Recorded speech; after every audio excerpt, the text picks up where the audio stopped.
How's it going, guys? Kevin back at you with another video. Today's video, we're checking out my Outcast 6S clipless body mounts. These are very similar to the Creighton 6S. A little bit different mounting here on the Outcast because they have slightly different mounts.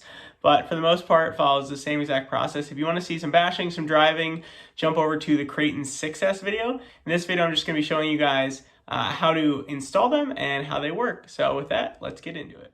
So for taking the body on and off, when these strakes are vertical, just like Creighton 6S, it is locked in place. A simple 90-degree twist, and sort of just wiggle it, comes right off. You can see the pieces stay underneath, they're attached to the body, so you don't have anything to lose. And then the chassis pieces, those are bolted to the body through the normal body mounting system. Then to put it back on, basically just drop this in. For the Outcast, you do have to kind of like tuck it into the back a little bit. And then I typically line up the front bumper. I'll wiggle side to side, and that will help these drop into place. And then a simple 90-degree twist, just like that. Give it a little pickup, you know it's on. So I'll repeat that again quickly just to show you. Take the body off, put your battery in, whatever it may be. Tuck that underneath, wiggle it forward. Simple twist and lock just like that, and it is in place. So moving on to the installation, I'll talk about chassis pieces quick, and then I'll show you how to install the body side pieces. So on the chassis, you can see this one, still have to finish bolting that guy in there, but you can see all you have to do is take out the bolt here on either side, take those stock body posts out, drop this in. It's a little hard to see in the video, but this says out front.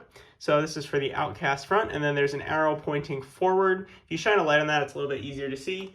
And in the rear, same thing, remove the bolt on either side, and then you have an out R in the back, and then again an arrow facing forward. The height on these is a little bit different. The rear is a little bit taller than the front, and it's got different clearancing for the parts in the back there. So a little bit different on the chassis. Now let's jump over to the body, which is identical to all of my other Creighton, all my other Arrma models. On the body side, we're going to have our top piece and our lower piece. These are identical on all 4 locations.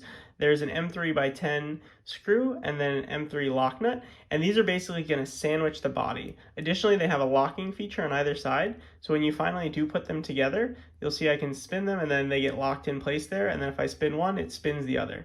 So basically what we're going to do is just sort of feed this guy through the body, make sure it's through the middle there, and then you take this and basically push it up against it. It's going to push that lock nut out, but you want to basically apply pressure there, so that way as you're tightening this down, those keying features are engaged, and so that way if I turn the one on the back, you can see I'm twisting the one in the front. And then you don't need to go crazy tight. Again, these are keyed, and it's a lock nut, so it shouldn't loosen. So if this is horizontal like this, you can see the strakes are also horizontal, and then simple twist, it's gonna twist the piece underneath. So that is the installation for the body side. It's super easy. Again, just to drop it on, I usually just typically try to look where the bumper should line up, and you want to keep them horizontal. Wiggle it side to side, you'll find it drop in. Wiggle it side to side in the back, drops in.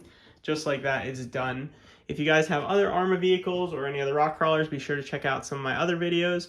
If you're interested in purchasing this is in the description below, both my website and Etsy. Highly recommend checking out my website, if you're in the US, because more than likely than not, you don't have to pay taxes depending on what state you're in. For international buyers, you can find it on my Etsy store, and then these will eventually be available from A Main Hobbies as well. So thank you guys so much for watching. I will catch you guys next time.